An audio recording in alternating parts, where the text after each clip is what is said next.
la zuppa calda riempie e rinfranca, donando preziosi elementi nutritivi che aiutano a stare bene nonostante una bella buffata. Quindi ciao a tutti da Paolo, bentornati sul canale Cibo Dentro. Oggi zuppa di ceci con patate e cavolo nero. Ammollate i ceci secchi per almeno 12 ore e metteteli sul fuoco con vettura coperta. Man mano che l'acqua si scalda inizierà a formarsi la classica schiuma di cottura di ceci che, volendo, potete eliminare con una schiumarola. Quando l'acqua inizia a bollire, contate un'ora e mezza e poi spegnete. Regolate con poco sale e lasciate raffreddare completamente con il coperchio. Ci vorrà qualche ora, ma il risultato sarà perfetto. I ceci saranno cotti uniformemente e avrete poche pellicine che si staccheranno dal cecio. Scolate dunque quelli che volete utilizzare per la zuppa e metteteli in una ciotola. Conservate l'acqua di cottura perché andrà benissimo poi per cucinare la zuppa. In alternativa potete usare un brodo di verdura o al limite anche solo acqua e sale. Potete ora cominciare la preparazione vera e propria della zuppa iniziando con un trito di verdure per il soffritto. La zuppa è un piatto classico e classica è stata anche la mia scelta delle verdure, quindi mezza cipolla, un gambo di sedano e una carota, tutti tritati abbastanza grossolanamente per poi riuscire a farsi notare assieme a tutti gli altri ingredienti. Metteteli dunque all'interno di un tegame dal fondo spesso che si presti alle cotture prolungate.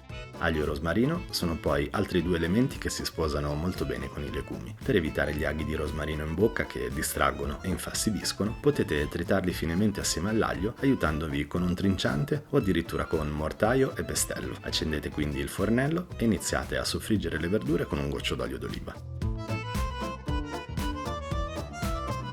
Potete aromatizzare ulteriormente la zuppa sfumando con 2 dita di vino bianco secco. Nel caso, lavorate a fiamma alta e assicuratevi di far evaporare tutto l'alcol dal soffritto.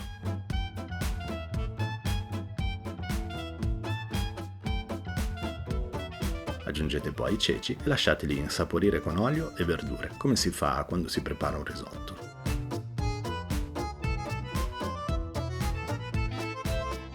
Una volta mescolati i ceci con gli elementi aromatici, aggiungete il brodo di cottura che vi eravate tenuti da parte e ricoprite tutti gli ingredienti per cuocerli uniformemente. L'inverno è il periodo dei cavoli e delle verze che con il gelo danno il meglio di sé. Se utilizzate il cavolo nero, eliminategli il gambo centrale almeno fino a metà lunghezza perché è troppo duro e risulterebbe difficile da mangiare. Questo è il mio, è un po' piccolo e non si capisce molto, ma per foglie più grandi è importante eliminarlo.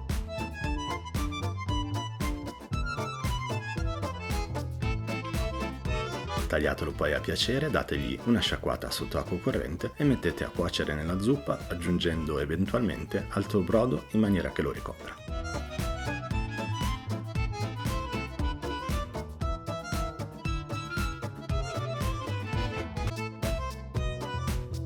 L'ultimo ingrediente di questa zuppa sono le patate. Io le taglio a pezzettoni abbastanza grandi. Aggiungete il resto degli ingredienti che sta continuando a cuocere a fuoco medio, date una mescolata per distribuire nel tegame ed eventualmente aggiungete ancora altro brodo.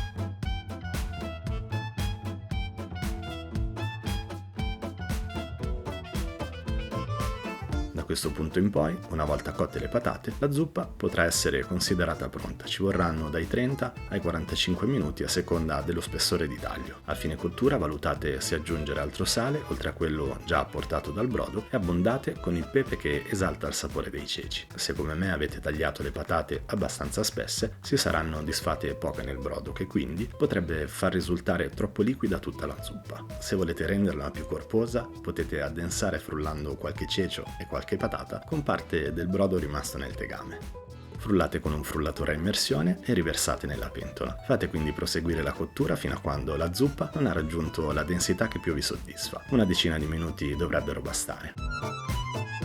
Spegnete quindi la fiamma e portate in tavola, anche se il mio consiglio è quello di prepararla un paio d'ore prima e lasciarla raffreddare lentamente con il coperchio chiuso. I sapori si amalgameranno alla perfezione e gli amidi si diffonderanno nei liquidi, addensandoli e trasformandoli in una crema. Servite in una ciotola, arricchendo con una spruzzata di olio fresco e altro pepe nero macinato a piacere e, come ogni giovedì, buon divertimento e buon appetito e a giovedì prossimo, sempre dalle 11 del mattino qui su Cibo Dentro. Ciao!